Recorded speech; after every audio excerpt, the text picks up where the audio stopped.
Alright, hey everybody, this is Nash here, and today we are going to be talking some Ja'Tavion Sanders and some advanced statistics and why he could be the next best tight end that we've had since Jermichael Finley. Yes, we had Blaine Irby, but that was mostly a game here or there. We never really got a full season out of him. But why I think Ja'Tavion Sanders has the potential to be as good or better than Jermichael Finley was for the University of Texas. And without further ado, let's get right into the video. If you like the video, hit the like button, subscribe to the channel, and comment down below what you think about Ja'Tavion Sanders this year in 2022. And I said let's get right into the video, but let's get right into it. Alright, so you probably saw the PFF grade floating around on Twitter.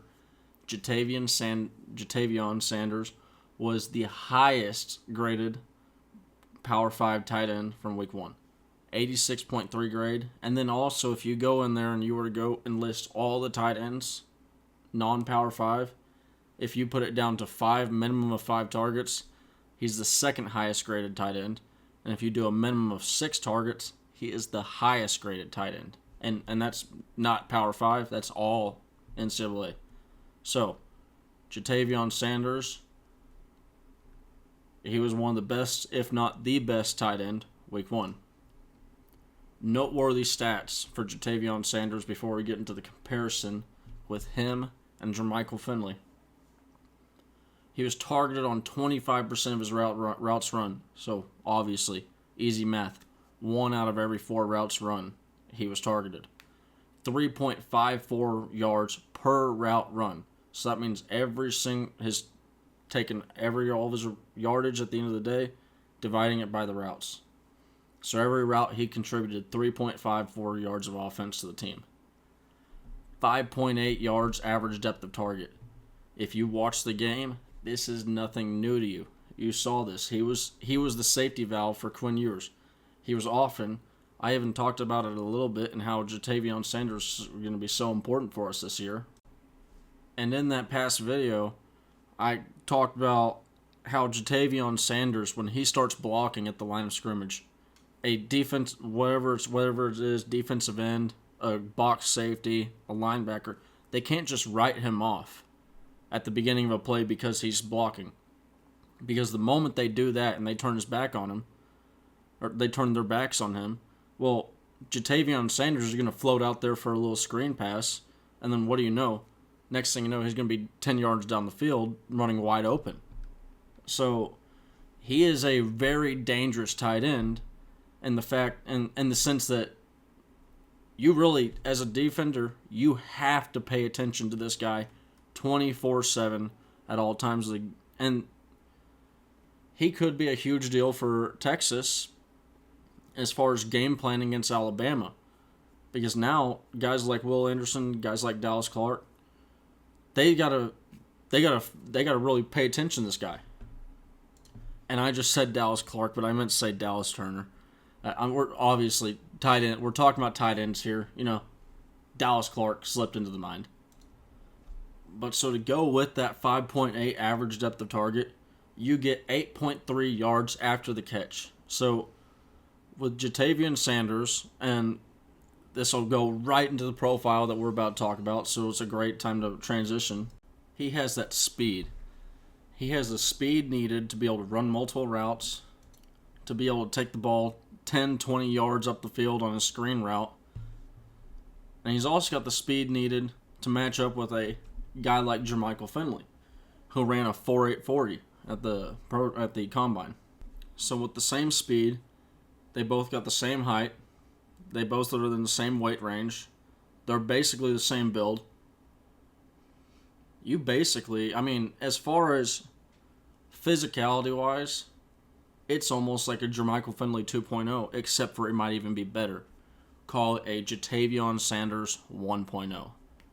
He's a little bit beefier, and we'll have to see the 40 numbers because I haven't been able to find some official 40 time for him out there. But even if he's able to run at the 4.8, he's technically a little bit bigger, so that would be just slightly more impressive. But regardless, they're in the same profile size. I mean, they're almost the same exact profile. Like, literally, when you start looking at the tight end, they're 9 pounds off. Arm length maybe could be a little bit different, who knows, but just in the general area, they're very much the same. And if you look at the blocking percentage, Sanders, it was just one game, because last year was crazy. It was like in the 96% range of him blocking out there. But Sanders in this last game was at a 31.9%. That's how many snaps were used for blocking. Jermichael Finley had a 34.9 across his entire NFL career. So, I mean, we'll have to see. This will be something to monitor as time goes on to see how the usage varies away, or if it stays very similar to Jermichael Finley. But so far from what we've seen, he's pretty similar to a Jermichael Finley. And then let's look at some of the best tight end seasons that we've had since the year 2000. An honorable mention to Bo Scaife in 2004 with 26 receptions, 348 yards. And David Thomas, this is really the only year we've ever had a dual tight end duo that popped off for this much. 25 receptions, 430 yards. So that's 748 yards combined between the two of them. And I think I just said 748 yards. So, brain fart, 778 yards is what that is total. And then in 2005, you got David Thomas going for 50 receptions, 613 yards. This is the best single season we've had from a tight end since the year 2000. And most of that, probably about over a sixth of that production came from within the national championship game. David Thomas was great for us. Jermichael Finley in 2006, and I just realized I had 2006 twice. That second one is supposed to say 2007, but in 2006, Jermichael Finley, 31 yards, 31 receptions on 372 yards. And then in 2007, Jermichael Finley, 45 receptions on 575 yards. That was his best season. And I didn't pay much attention in the David Thomas days. And then also, not really too much, but I would probably argue a complete body of work. Maybe as good or just slightly better than the David Thomas one. But, obviously, everybody's going to lean David Thomas because of the national championship. That was on a big stage. But Jermichael Finley, he went in the NFL, had some good time there in the NFL, but concussions ran his career short. That was really unfortunate to see, but he was one heck of a tight end for us. So now, Jatavian Sanders' current pace. Now, I get it. It's one game. So we're multiply 1 by 2 or 1 by 12, whatever the number is. 72 receptions, 1,020 yards. So this will be something to monitor. Now, even if he were to only go at 75% of what his current pace is, so you expect some regression throughout the year. 54 receptions, 765 yards. Let's go back to the best seasons that we've had since at Texas. Okay? We talked about that 748 yards.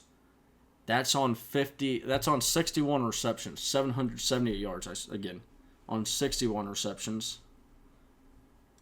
That's not far off from if he were to only have 75% of what he's on pace for. Now, on pace will get a lot better.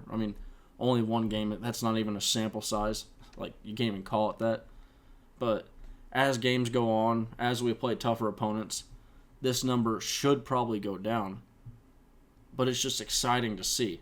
If you look at since 2005, if you go past David Thomas, the best season we've seen is 45 receptions, 575 yards. And that, from what we've seen from Jatavian Sanders, that almost looks like a shoo-in at this point. So, Jatavian Sanders should be extremely exciting to watch this year. I can't wait to see, how he affects Bama and their preparation, because obviously they got to be prepared for this guy. And then 2, what he does throughout the season and further on through his career at Texas, and then eventually in the NFL, because that's where he's going. Proving everybody wrong, including me that said he should have played defensive end.